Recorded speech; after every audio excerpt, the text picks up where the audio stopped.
அந்த பையன் மகாவை பார்த்தீங்களா? மகாவா? இப்படி உட்காரு. அவனுக்கு என்னப்பா கல்யாணத்துக்கு முன்னால பிச்சைக்காரனா அலைஞ்சான், அங்கங்க தெரிஞ்சுக்கிட்டு இருந்தான். வண்டியிட கிடையாது, வண்டி சைக்கிளே கிடையாது.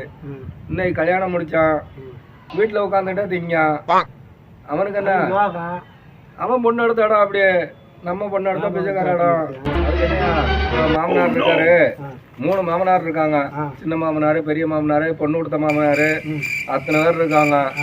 அவன் ஓசி கஞ்சி குடிச்சுக்கிட்டு அவங்க அவங்க வீட்டுல போய் உட்கார்ந்துக்கிட்டு நல்ல வாழ்க்கை வாழ்ந்துகிட்டு இருக்கான். நம்மள மாதிரியா? எனக்கு மாமனார் இறந்துட்டாரு, கொடுக்க ஆளு கிடையாது, மச்சினமார்கிட்ட உழைப்பு இல்ல, நாங்க இப்படி வாழ்ந்துகிட்டு இருக்கோம். அவன் சொல்ல வந்தீங்க? என்ன சொல்ல வந்தேன், அவனுக்கு என்ன சோறு கண்டாடா சொர்க்கம், பொண்டாட்டியா புள்ளையா எல்லாம் அவர் பாத்துக்கிறாரு, மாமனார் பாத்துக்கிறாரு. அவனுக்கு என்ன, அவன் ஜாலியா வர்றான் போறான், எல்லாம் அவங்க பாத்துக்கிறான். அவங்களுக்கு எல்லாம் ஒன்றும் பிரச்சனையே கிடையாது. மகா இங்க வா, ஏங்க அப்படிங்க வா, வா மகா.